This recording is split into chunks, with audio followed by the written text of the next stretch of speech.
إن الحمد لله الذي جعل الشمس والقمر بحسبان والنجم والشجر يسجدان وفضل زمانا على زمان كما فضل مكانا على مكان وإنسانا على إنسان وأشهد أن لا إله إلا الله وحده لا شريك له ونشهد أن سيدنا وسندنا وحبيب قلوب ربنا ومولانا محمدا عبده ورسوله صلى الله تعالى عليه وعلى آله وصحابه وبارك وسلم تسليما كثيرا أما بعد فقد قال الله تبارك وتعالى في كلامه المجيد والفرقان الحميد أعوذ بالله من الشيطان الرجيم بسم الله الرحمن الرحيم يا أيها الذين آمنوا كتب عليكم الصيام كما كتب على الذين من قبلكم لعلكم تتقون وقال رسول الله صلى الله عليه وسلم استكثروا فيه من 4 الخصال خصلتين تردون بهما ربكم وخصلتين لا غنى بكم عنهما فأما الخصلتان اللتان تردون بهما ربكم وخصلتان اللتان لا غنى بكم عنهما فتسألون الله الجنة وتعوذون به من النار إن الله وملائكته يصلون على النبي يا أيها الذين آمنوا صلوا عليه وسلموا تسليما اللهم صل على سيدنا ونبينا وشفيعنا وحبيبنا ومولانا محمد صلى الله عليه وعلى آله وصحابه وبارك وسلم আলহামদুলিল্লাহ। আল্লাহ রাব্বুল আলামিনের দরবারে লাখ কোটি শুকর যে মহান সুবহানাহু ওয়া তাআলা আমাদেরকে দয়া করে ভালোবেসে মহব্বত করে পবিত্র রমজান মাসের জুমার নামাজে আমাদেরকে বিগত জুমার ন্যায় আজও তারই ঘর মসজিদে আসার ও বসার তৌফিক দান করেছেন। এজন্য অন্তর থেকে কালিমাতু শুকর আদায় করি আলহামদুলিল্লাহ। 12টি মাসের মধ্যে শ্রেষ্ঠ মাস হচ্ছে রমজান মাস। সপ্তাহে 7 দিন, 7 দিনের শ্রেষ্ঠ দিন হচ্ছে শুক্রবার জুমার দিন। শ্রেষ্ঠ মাসের শ্রেষ্ঠ দিনে আমাদেরকে আল্লাহ রাব্বুল আলামিন তার গোলামির জন্য কবুল করেছেন। যদি আমাদেরকে কবুল না করতেন, কোনো না কোনো বিপদ দিয়ে, কোনো টেনশন দিয়ে বাধাগ্রস্ত করে আমাদেরকে এই পথ থেকে হটাই রাখতেন, দূরে সরাই রাখতেন, শয়তানের ধোঁকায় ফেলে দিতেন, নফসের ধোঁকায় আমাদেরকে ব্যস্ততায় রাখতেন। আর আল্লাহ রাব্বুল আলামিন যে বান্দাকে তার গোলামির জন্য পছন্দ করেন, কবুল করিয়া নেন, তাকে নফস থেকে তাকে ধোঁকা দিতে পারে না, শয়তান তাকে ধোঁকায় ফেলতে পারে না, দুনিয়ার ব্যস্ততায় কোনো কিছু তাকে আল্লাহর হুকুম থেকে হটাইতে পারে না। এজন্য আল্লাহ রাব্বুল আলামিনের শুকরিয়া আদায় করা যে আল্লাহ রাব্বুল আলামিন আমাদেরকে তার গোলামির জন্য ভালোবাসছেন, বিদায় আসতে পেরেছি। আর ভালো যে বাসেন তার আলামত হইতেছে তারই ঘর মসজিদে তার হুকুম তার গোলামির জন্য আসতে পারা। আজ জুমার দিন, রমজানের আজ 5ই রমজান চলমান, সূর্য অস্ত যাওয়া পর্যন্ত 5ই রমজান, 6ই রমজান, 6 রমজান শেষের দিকে। রমজান মাস 3টা ভাগে বিভক্ত করা হয়েছে: রহমত, মাগফিরাত, নাজাত। সেই প্রথম অংশ যে রহমতের 10 দিন, সেই 10 দিনের 6 দিন বিদায়ের পথে। দেখতে দেখতে 6টা দিন পার হয়ে গেল, তারপরে আসবে মাগফিরাত, তারপরে নাজাত। তাহলে 6 রমজান আজ রমজানের প্রথম জুমা, রমজান মাসের আজ প্রথম জুমার নামাজ। এই প্রথম জুমায় কিছু রমজানের ফজিলত নিয়ে আলোচনা করা। দ্বিতীয় জুমায় যদি আল্লাহ রাব্বুল আলামিন তৌফিক দেন তাহলে জাকাতের বিষয়ে আলোচনা করা। তৃতীয় সপ্তাহে সময় সুযোগ হিসেবে অনেক সময় দেখা যায়, এমন অবস্থা পড়ে যায় যে দেখা যায় দ্বিতীয় জুমায় বলা লাগে এতেকাফে, এরা সুযোগ থাকলে তৃতীয় জুমায় কি এতেকাফের বয়ান করা লাগে। তো রমজান মাস এটা ফজিলতের মাস, বরকতের মাস। বুঝেও বুঝি, না বুঝেও বুঝি, যে ছোট সেও বুঝে এটা বরকতের মাস, আর যে বুঝে না সেও জেনে শুনে কি মুখে মুখেও শুনি যেটা আসলে বরকতের মাস। যেদিকে তাকাবেন সেদিকে বরকত, কারণ আল্লাহ রাব্বুল আলামিন এই মাসে অন্য মাসের তুলনায় অনেক বরকত দিয়েছেন। যে প্রত্যেকটা সাইডে আল্লাহ রাব্বুল আলামিন কি বরকত দান করেছেন, ইমানের লাইনে, দুনিয়ার লাইনেও।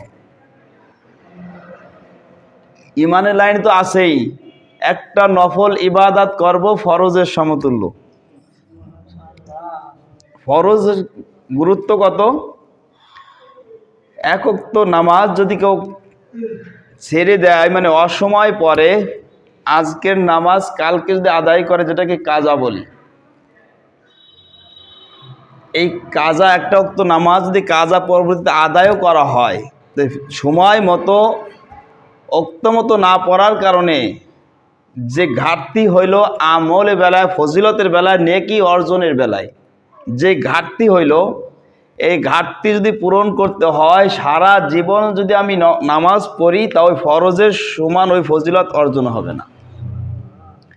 একটা ফরজের কত গুরুত্ব, কত দাম, যে সারা জীবন যদি নামাজ পড়ি তো এক ওয়াক্ত কাজা করার কারণে সেই সব, সেই ফজিলত অর্জন করা সম্ভব নয়।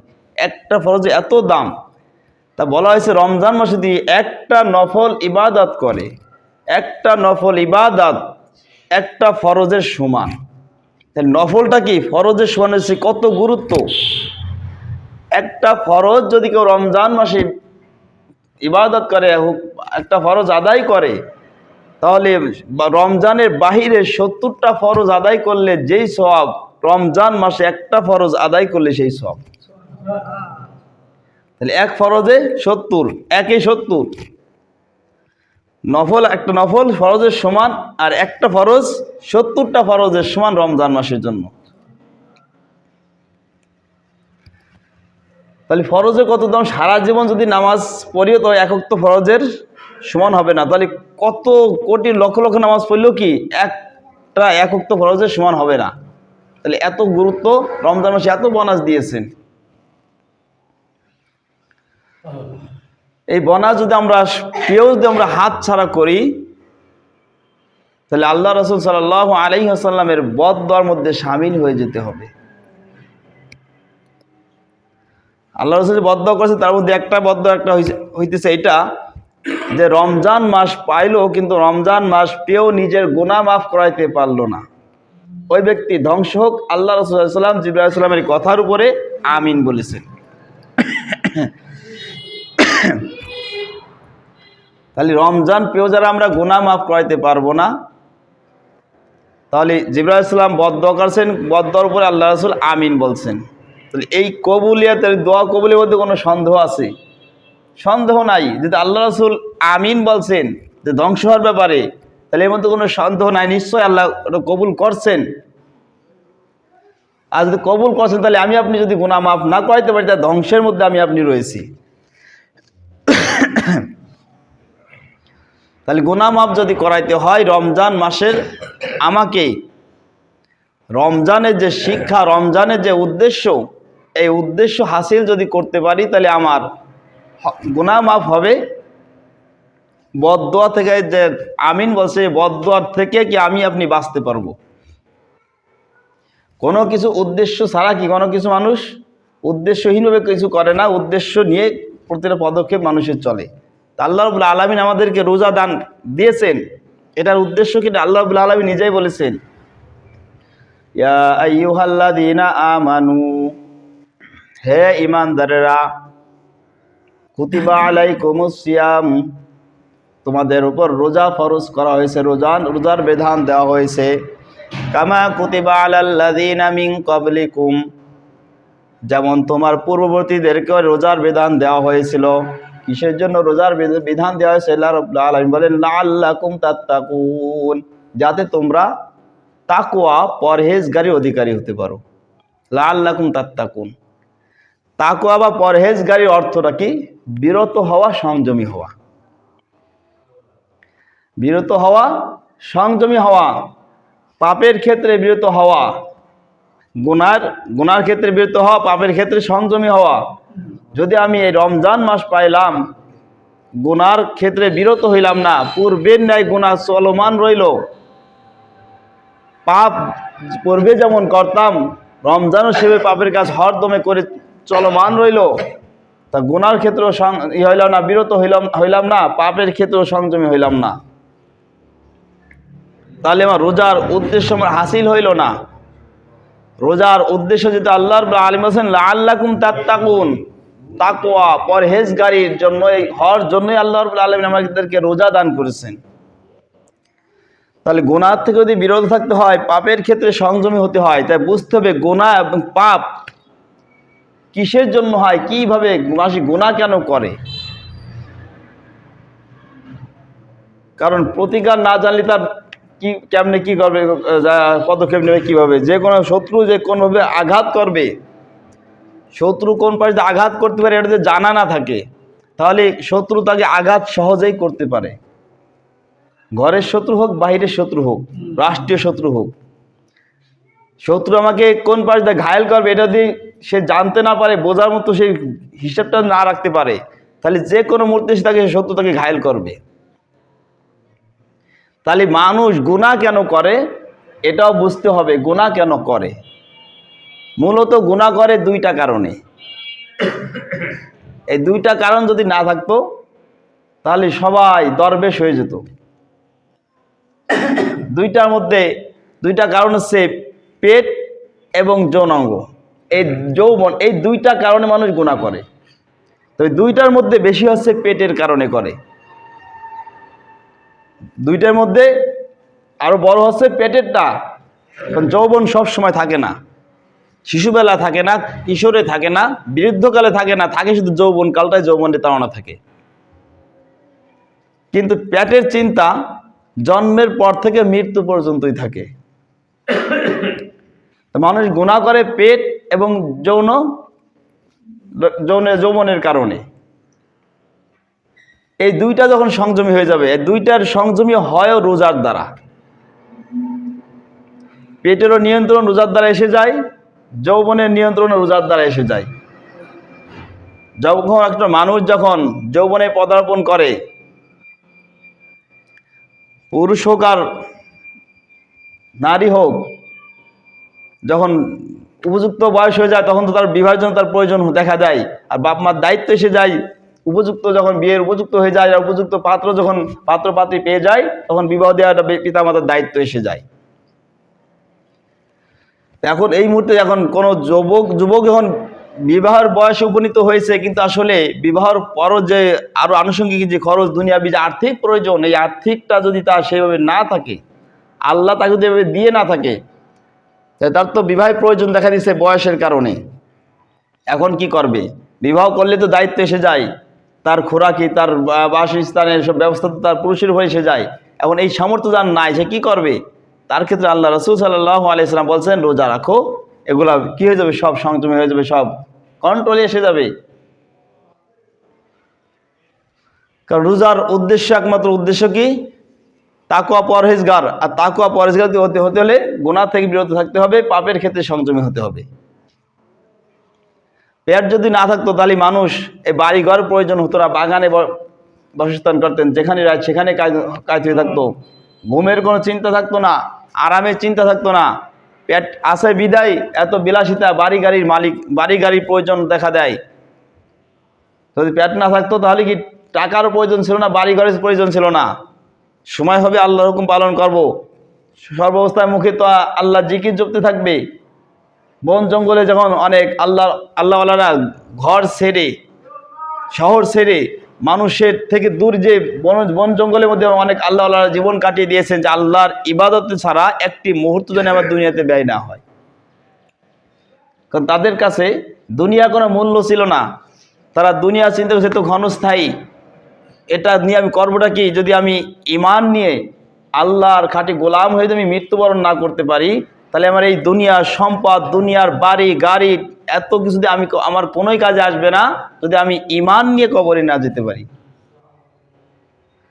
তাহলে পেটও যদি আল্লাহ না দিত, খাওয়ানোর ব্যবস্থাতে আল্লাহ না দিত, যৌবনের চাহিদাও যদি আল্লাহ মানুষকে না দিত, তাহলে কেউ চাইলেও কাউকে যদি দানও করতো, 100 কোটি বাড়ির দিকে দান করতো, বাড়ির দিকে ভ্রুক্ষেপ করতো না, 4 পয়সা মূল্য সে দান দিত না। এই জন্য রোজা সুন্দর সে হক আদায় করতে হয়। রোজা আপনার জন্য হয়ে যাবে ঢাল স্বরূপ। শত্রুর থেকে যখন আত্মরক্ষা করার জন্য ঢাল ব্যবহার করা হয়, রোজা এমন হচ্ছে জাহান্নাম থেকে আমাকে বাঁচানোর জন্য ঢাল হয়ে দাঁড় হবে মাঝখানে। শত্রু যেমন আঘাত করে, ঢাল দিয়ে সেটা আত্মরক্ষা করে। রোজা মানুষকে ওইভাবে জাহান্নাম থেকে ঢালের মতো বাঁচাইবে। তবে শর্ত আছে, ফাটা চিরা ঢাল দিয়ে যেমন শত্রু থেকে আত্মরক্ষা করা সম্ভব হয় না, রোজা যদি ফেটে চিরে যায়, চিরে ফেটে ফাটা হয়, চিরা ফাটা হয়, তাহলে ওই রোজাও কি জাহান্নাম থেকে বাঁচাইতে পারে না। আল্লাহ রাসূল সাল্লাল্লাহু আলাইহি সাল্লাম ফরমান, আসিয়ামু সুন্নাতুম মা লাম ইয়াখরুকুহা। রোজা হচ্ছে ঢাল স্বরূপ, যতক্ষণ না রোজাকে ফেরে চিরে দেওয়া না হয়। আল্লাহ রাসূল সাল্লাল্লাহু আলাইহি ওয়াসাল্লাম যখন এই কথা বললেন, সাহাবা আজমাইন কেরাম আল্লাহ রাসূলকে প্রশ্ন করলেন, ইয়া রাসূল আল্লাহ, রোজা যে ঢাল এটা তো বুঝলাম, কিন্তু রোজা আবার ফেটে যাবে, ফেটে চিরে নষ্ট হয়ে যাবে, এটা কিভাবে সম্ভব? আল্লাহ রাসূল সাল্লাল্লাহু আলাইহি ওয়াসাল্লাম বললেন, রোজা যে ফেটে চিরে যায়, তুমি যদি মুখের দ্বারা তুমি যদি মিথ্যা বলো, রোজা ফেটে যায়। তুমি যদি মিথ্যা বলো, রোজা ফেটে যাবে, রোজা নষ্ট হয়ে যাবে। তুমি যদি কারো গীবাত করো, তো রোজাটা নষ্ট হয়ে যাবে, রোজা পূর্ণ রোজা থাকবে না। আর রোজা যদি পূর্ণাঙ্গ না হয়, ওই রোজা তোমাকে জাহান্নাম থেকেও বাঁচাইতে পারবে না। আর সিয়াম সুন্নাতু মা লাম ইয়াখরুকুহা, রোজা ঢাল স্বরূপ, জাহান্নাম থেকে বাঁচাইবে। এই ঢালটাকে যদি ভালো রাখতে হয়, তাহলে আমাকে গুনাহ মুক্ত ভাবে রোজা পালন করতে হবে। খাবার যে খাবো, এটাকে আমাকে হালাল খাবার খেতে হবে, আল্লাহর হুকুম পালন করতে হবে, যেটা আল্লাহ আদেশ করছে ওটা মেনে চলতে হবে, যেটা নিষেধ করছে ওটা থেকে বিরত থাকতে হবে। কিন্তু যেটা নিষেধ করছে ওটা করার জন্য নফস আমাদেরকে উৎসাহিত করে, শয়তানের ধোকায় চলে। কিন্তু রমজান মাস, শয়তান তো ধোকা দিতে পারে না, তারপরও কেন করা হয়? যারা 11টি মাস হরদমে গুনার মধ্যে লিপ্ত হয়েছে, আল্লাহর হুকুমে ধারে নাই, তারাই শুধু রমজান মাসে কি করতে পারে? গুনার মধ্যে লিপ্ত হতে পারে। যে আল্লাহর হুকুমে ধারে নাই, হরদমে গুনাহ করে গেছে। গাড়ি যেমন চলতে থাকে, চলতে যদি স্টার্ট বন্ধ করে দেওয়াও হয়, তারপরও কিছু দূর তার অটোমেটিক গতিতে চলতেই থাকে। তা যারা 11টা মাস হরদমে গুনাহ করেছে, নেকের ধারে কাছেও আসে নাই, তারাই শুধু একমাত্র রমজান মাসে গুনাহ করতে পারে। এজন্য রোজা পূর্ণাঙ্গ রোজা পালন করতে হয়। 6টা বুজুর্গানের দিন বলেছেন, 6টা আমল যদি কেউ করতে পারে, তার রোজা পরিপূর্ণ রোজা হবে, যেই রোজা তাকে জাহান্নাম থেকে বাঁচাইতে পারে। 6টা আমল যদি করতে পারে 6টা আমল, তাহলে তার রোজাটা পরিপূর্ণ রোজা হবে, যে রোজাটা তাকে জাহান্নাম থেকে ঢাল হয়ে তাকে বাঁচাইবে। 6টার মধ্যে 1 নম্বর হচ্ছে চোখের হেফাজত করা। 1 নম্বরটা চোখের হেফাজত করা। জিনাল আইনিন নজর, জিনা শুধু শারীরিকভাবে হয় না, দূর থেকেও জিনা হয়। আল্লাহ রাসূল বলেছেন জিনাল আইনিন নজর, চোখের দেখা এটাও জিনা। বেগানা নারীর দিকে তাকানো, বেগানা নারী বেগানা পুরুষের দিকে, গায়ে মাহরাম পুরুষের দিকে তাকানো, এটাও জিনার গুনাহ। শারীরিক জিনাতে এটা তো চূড়ান্ত পর্যায়ে লাশ মুহূর্ত কাজ। ওটা সূচনা থেকে তো শুরু হয়, পরবর্তীতে কি লাশ মুহূর্তে পৌঁছায়। শুরু ছাড়া কেউ লাস্টে পৌঁছাইতে পারে না। গাছের গোড়া থেকে না উঠে মাথায় করতে পারে না। এইভাবে সব কিছু শুরু আছে, শেষ মুহূর্ত আছে দুনিয়াতে। তাহলে চোখের দেখা হলো কি যে না, চোখের এই জন্য 1 নম্বর শর্ত হচ্ছে চোখের হেফাজত করা। চোখের হেফাজত, সামনে একটা মানুষ আসলো, বেগানা নারী আসলো, খুব সেজে খুঁজে সৌন্দর্য খুব, তার দেখে এক নজর ভুলে ভুলে পড়ছে, পরের নজর আবার একটু ভালো করে দেখতে চাই। যদি এক নজর অনিচ্ছাকৃতভাবে যদি নজরটা পড়েও যায়, সাথে সাথে চোখটা কি ঘুরে আনতে হবে। যদি চিন্তা করি যখন দেখা হয়েছে একটু ভালো করে দেখি, তারপর চোখটা সরাই, তাহলে সেই গুনাহ থেকে বাঁচতে পারলো না, জিনার গুনাহ তার আমল নামায় জমা হয়ে গেল। আর যদি অনিচ্ছাকৃতভাবে চোখ পড়েই যায়, মুহূর্ত বিলম্ব না করে চোখটা যদি তার ওদিক থেকে ঘোরাই নিয়ে আসে, নিচে রাখুক বা অন্যদিকে ঘোরাই নিক, তাহলে তার আমল নামায় জমা হইতেছে না, যেহেতু এটা ইচ্ছাকৃত ওদিক তাকাই নাই। আর যখন নজর পড়ছে তখন জিনিসটা ভালো করে দেখো নাই, চোখ সরানোর জন্য সাথে সাথে চোখ সরাই ফেলাইছে, কিন্তু কোনো বোঝার আগে তার চেহারা স্রোত বোঝার আগে। কিন্তু বর্তমান মানুষ এমনভাবে সেজে গুজে যায়, না দেখলো কি ছোট যুবকদের কথা তো বাদই, অনেক বৃদ্ধরাও কি চার দিকে টানতে থাকে, চার কাপে মুখে চুমুক লাগায় আর চোখ থাকে আর এক দিকে, টান মারে, চাইতে টান মারে আর বলে মেয়ের প্রশংসা কেউ করে, কার মেয়ে কোথায় বাড়ি, দেখে তার গল্প শুরু হয়ে যায়। এই জন্য বৃদ্ধ হলে কি হয়েছে, বৃদ্ধ হইলেও তো তাকানোর হুকুম শরীয়ত আমাকে দেয় নাই। একটা বেগানা নারীর দিকে, হোক সে মেয়ের বয়সী হোক সে নাতির বয়সী, কেন তার দিকে তাকাইবো? ইসলাম আমাকে অনুমতি দেওয়া হয় নাই, যেহেতু অনুমতি ইসলাম দেয় নাই, ওদিকে আমি কেন নজর দিব? 1 নম্বর শর্ত হচ্ছে চোখের হেফাজত করা। 2 নম্বর হচ্ছে মুখের জবানের হেফাজত করা। জবানের মধ্যে 2টা বড় বড় গুনাহ হয়, একটা হচ্ছে মিথ্যার গুনাহ, আর একটা হচ্ছে গীবতের গুনাহ। মিথ্যাটা বলা হয়েছে সমস্ত গুনাহের মা। একটা ব্যক্তি যদি মিথ্যা ছাড়তে পারে, তাহলে অটোমেটিক আস্তে আস্তে সে সব গুনাহ থেকে বেঁচে যাবে। মিথ্যা ছেড়ে যদি সত্যকে আঁকড়ে ধরতে পারে, তাহলে ওই ব্যক্তি খারাপ বেশি দিন থাকবে না, কারণ সে অপরাধ করতেই পারবে না, যেহেতু সে মিথ্যা বলে না। আর অপরাধ সেই করে যে মিথ্যা বলতে পারে, কারণ মিথ্যা যার বলা অভ্যাস আছে, অপরাধ হরদমে অপরাধ করবে, আর ওটাকে 6 কি 9 বলে গোলায় মিথ্যা বলে নিজে কি করবে, নিজে জয় হয়ে যাবে। তার জবানের বড় 2টা গুনাহ হচ্ছে, একটা হচ্ছে মিথ্যা বলা, একটা গীবত করা। আর রোজা রেখে যদি গীবত করা হয়, মিথ্যা বলা হয়, রোজা আর পূর্ণ রোজা থাকলে না, রোজাটা নষ্ট হয়ে যায়, ফেরে যায়, চিড়ে যায়। আল্লাহ রাসূল সাল্লাল্লাহু আলাইহি সাল্লামের জামানায় 2 মহিলা রোজা রেখেছিল। অনেকে রোজার কষ্ট হয় আমাদের মধ্যে, বয়স 16 বছর 20 বছর 25 বছরের যুবক যুবতী রোজা রাখতে পারে না, অভ্যাস নাই। রাখবে কিভাবে? শুধু ছোটবেলাতে রাখলে যে রাখতে পারবে তা নয়, ছোটবেলাতে থাকার অভ্যাস থাকলে যে কষ্ট হবে না এটা নয়। রোজার কষ্ট হবে না শর্ত হচ্ছে কোনো গুনার কাজ করা যাবে না।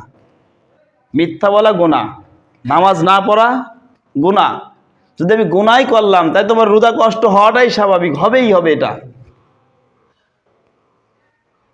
এইভাবে 2টা মহিলা রোজা রেখে খুব মরণ অবস্থা হয়ে গেছে, প্রায় যায় অবস্থা, শেষ মুহূর্ত।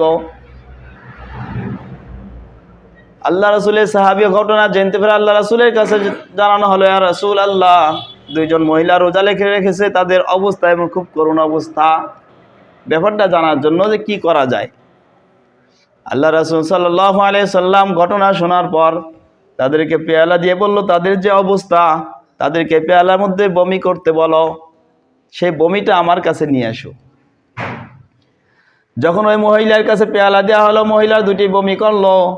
বমির মধ্যে দেখা গেল রক্ত এবং গোস্তের টুকরা পাওয়া গেল। আল্লাহ রাসূল সাল্লাল্লাহু আলাইহি সাল্লাম ওই গোস্ত এবং গোস্তের টুকরা রক্ত দেখে বলল, এই মহিলাকে যে রোজার জন্য এত কষ্ট হইতেছে, কারণ হচ্ছে রোজায় মহিলা দুইটা কি করেছে, গীবত করেছে। মানুষের গীবত করার কারণে তার এই রোজার এই দুরবস্থা হয়েছে, কারণ গীবত করা মানুষ মহাপাপ। আল্লাহ রাসূল সাল্লাল্লাহু আলাইহি সাল্লাম বলেছেন, গীবত করা হচ্ছে মানুষের রক্ত খাওয়া। যার গীবত করব তার রক্ত মাংস চিবেই খাওয়া হলো। আমি যার গীবত করব যেন তার রক্ত, তার শরীরকে আমরা চাবাই খেতেছি, পশুর নেই। এই গীবত করার কারণে তার বমি যে করছে, বমির মধ্যে গোস্তের টুকরা পাওয়া গেছে, রক্ত পাওয়া গেছে। তার দোষটা কি? সে গীবত করেছে অন্যের। মুসলমান ভাই আরেকজনের মুসলমানের সে গীবত করেছে, মিথ্যা বলেছে, যে কারণে তার এই রোজার মধ্যে এই দুরবস্থায়, মরণাপন্ন অবস্থা হয়ে গেছে। 2 নম্বর কে? 1 নম্বর চোখের হেফাজত, 2 নম্বর জবানের হেফাজত, 3 নম্বর কানের হেফাজত করা।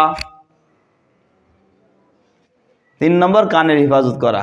গান বাদ্য শোনা যাবে না, অশ্লীল কথা শোনা যাবে না, মিথ্যা কথা শোনা যাবে না, কারো গীবত শিকায়তের কথা শোনাও যাবে না। যদি আমি এই ধরনের মিথ্যা, গীবত, গান বাজনা বাদ্য যেগুলা শরীয়ত সম্মত নয়, এগুলো যদি আমি কান দিয়ে শ্রবণ করি, তাহলে আমি গুনাহগার হইলাম। গুনাহ করার কারণে রোজার মধ্যে কষ্ট এসে যাবে। সময় নয়, শেষের দিক 6টা সত্যতা বলে দিই, সংক্ষেপে বলে দিই। এরপরে 4 নম্বর হচ্ছে, শুধু 3টা অঙ্গ নয়, আরো যত অঙ্গ প্রত্যঙ্গ আছে, প্রত্যেকটা অঙ্গ প্রত্যঙ্গকে গুনাহ থেকে হেফাজতে রাখা। ওগুলো বিস্তারিত বলতে গেলে সময় শেষ হবে না, 6টা বলা যাবে না। 5 নম্বর হইতেছে অতি ভোজন না করা, বেশি না খাওয়া। এত বেশি খাইলাম যে শরীরের দুর্বলতা তো দূরে কথা, অনুভবই হয় না। কারণ শরীরে যদি খাইলে যে একটা, না খাই থাকলে একটা শরীরের দুর্বলতা এসে যায়, শরীরকে কন্ট্রোল করা হয়, সে কন্ট্রোলিং পাওয়ার তো থাকে না যদি অতিরিক্ত খাওয়া হয়। আবার এত কম না খাওয়া যে দুর্বল হয়ে যায়, থাকতে কষ্ট হয়ে যায়। পূর্বেকার যুগে আল্লাহ রাসূলের জামানায় খাওয়ার একটা সুন্নাত ছিল, 3 ভাগ করা হয়েছিল পেটকে। এখন বর্তমান উলামায়ে কিরাম যেহেতু দেখছে বর্তমান আগের তুলনায় বর্তমান মানুষ অনেক দুর্বল, এই হিসেবে ওই 3 ভাগ করে নাই, সাধ্য অনুযায়ী বিবেচনা করেই বলা হয়েছে, যতটুকু খেলে তার শরীর সুস্থ থাকবে, ইবাদত করতে কষ্ট হবে না, নামাজ পড়তে কষ্ট হবে না, কোনো নেক আমলে বিঘ্ন সৃষ্টি হবে না, এই পরিমাণ সে খাবে। কোনো ভাগ 3 ভাগ আর 2 ভাগ নাই।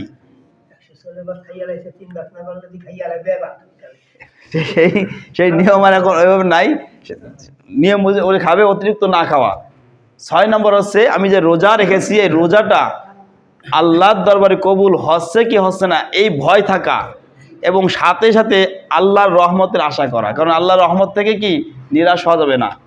লা তাকনাতু মির রাহমাতিল্লাহ, আল্লাহর রহমত থেকে নিরাশ হওয়া যাবে না, কিন্তু ভয়ও থাকতে হবে যে আমার রোজাটা আল্লাহ কবুল করবে কি করবে না। এই ভয় এবং আশা, এই দুয়ের মাঝখানে দিন